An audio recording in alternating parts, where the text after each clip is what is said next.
Adani Hindenburg కేసులో supreme court కీలకమైన ఆదేశాలను జారీ చేసింది. సెబీ విచారణను సుప్రీంకోర్టు సమర్థించింది.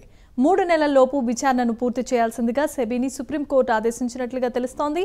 విచారణను బదిలీ చేయాల్సిన అవసరం కనిపించడం లేదని సుప్రీంకోర్టు స్పష్టం చేసింది. సెబీ విచారణలో జోక్యం చేసుకోలేమని సుప్రీంకోర్టు తెలిపింది. భారతీయ ఇన్వెస్టర్లకు ఇటు ప్రభుత్వం అటు సెబీ సేఫ్ గార్డులుగా ఉన్నాయని సుప్రీంకోర్టు వివరించింది.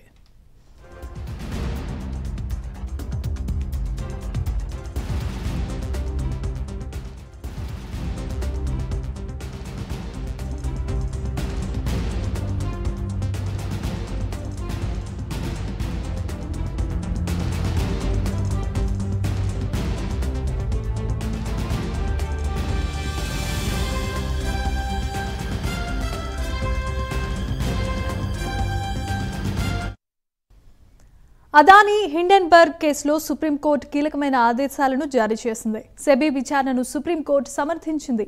3 నెలల్లోపు విచారణను పూర్తి చేయాల్సిందిగా సెబీని సుప్రీంకోర్టు ఆదేశించినట్లుగా తెలుస్తోంది.